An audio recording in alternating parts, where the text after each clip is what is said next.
क्या आप कभी ऐसी स्थिति में फंसे हैं जहां आपको आगे का रास्ता ही ना दिखे, जहां दिमाग उलझन में हो, खुद पर भरोसा ना हो और हर निर्णय कठिन लगे?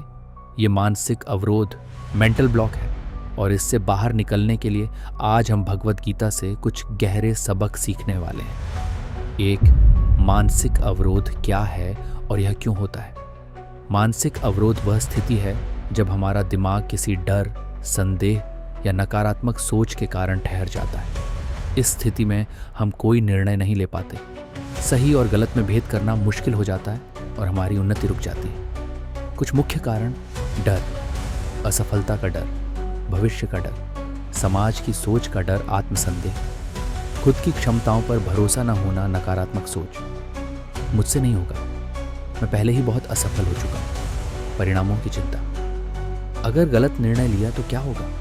ये समस्या केवल आम लोगों की नहीं बल्कि महाभारत के महान योद्धा अर्जुन की भी थी, लेकिन कृष्ण ने उन्हें गीता के माध्यम से इससे बाहर निकाला। 2. अर्जुन की मानसिक अवरोध की स्थिति।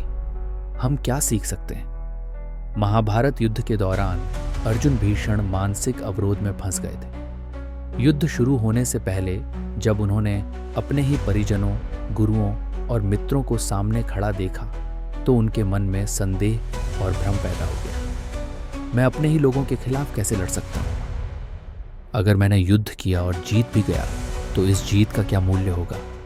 क्या यह अधर्म नहीं होगा? यही हमारे जीवन में भी होता है। जब हम किसी चुनौती या बड़े निर्णय के सामने होते हैं तो हमारा दिमाग सवालों और डर से भर जाता है। भगवान श्री कृष्ण का उत्तर निष्काम कर्म योग, डिटैच्ड एक्शन।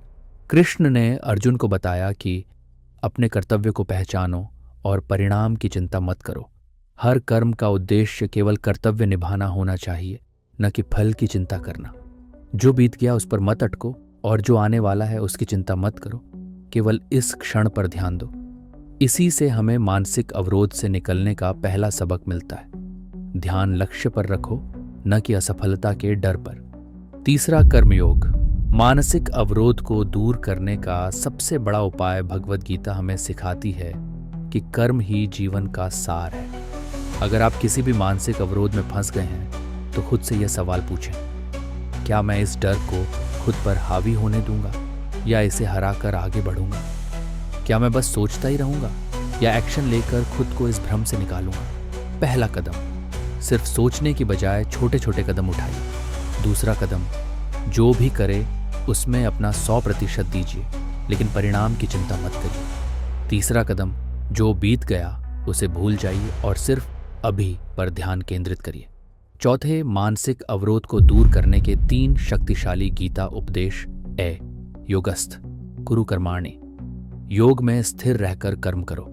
जब हम मानसिक अवरोध में होते हैं तो हमारा दिमाग 2 दिशाओं में खींचता है। क्या मैं यह कर सकता हूं? क्या होगा अगर मैं असफल हो गया? कृष्ण का उत्तर सीधा था: एक योद्धा की तरह सोचो, सिर्फ अपने कर्म पर ध्यान दो, न कि परिणाम पर। अगर आप किसी लक्ष्य को लेकर डरे हुए हैं तो बस पहला कदम उठाइए, धीरे धीरे अवरोध हटता जाएगा। आत्मबल और श्रद्धा। जो खुद पर भरोसा रखता है वही सफल होता है। गीता के अनुसार श्रद्धावान लभते ज्ञानम। जो व्यक्ति खुद पर विश्वास करता है उसे ही सच्चा ज्ञान प्राप्त होता है। अगर आपको किसी काम में संदेह है तो ये याद रखिए, विश्वास ही सफलता की जड़ है।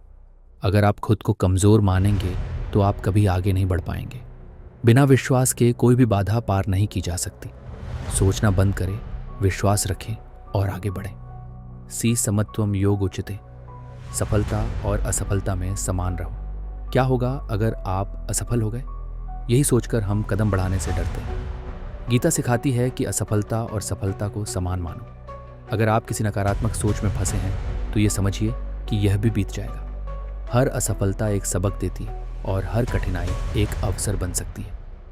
खुद को फेल होने से रोकने का सबसे बड़ा तरीका है कोशिश ही ना करना। 5वीं गीता के अनुसार मानसिक अवरोध से बाहर निकलने की रणनीति। अब जब हमने समझ लिया कि गीता हमें कैसे सिखाती है कि मानसिक अवरोध से कैसे बाहर निकला जाए, तो अब कुछ प्रैक्टिकल स्टेप्स देखते हैं। 1.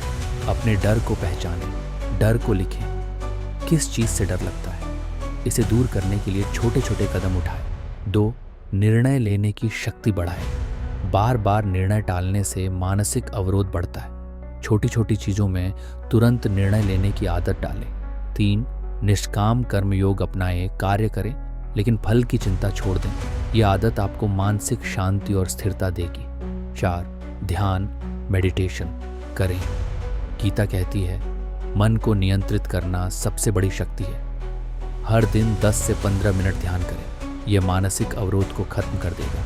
5. खुद को याद दिलाए, मैं अर्जुन नहीं बल्कि मैं अर्जुन बनने जा रहा हूँ। अर्जुन भी भ्रम में था, लेकिन उसने गीता से सीखा और आगे बढ़ा। आप भी इस ज्ञान को अपनाकर अपने जीवन के युद्ध में विजयी बन सकते हैं। भगवत गीता से मानसिक अवरोध को हटाइए और जीवन को आगे बढ़ाइए। अगर अर्जुन अपने मानसिक अवरोध को दूर कर सकता था तो आप भी कर सकते हैं। डर को पीछे छोड़िए, कर्मयोग को अपनाइए और अपने जीवन में आगे बढ़िए। अगर यह ज्ञान आपको पसंद आया तो इसे शेयर करें और अपनी सोच को बदलने का संकल्प लें। Blast of. ब्लास्ट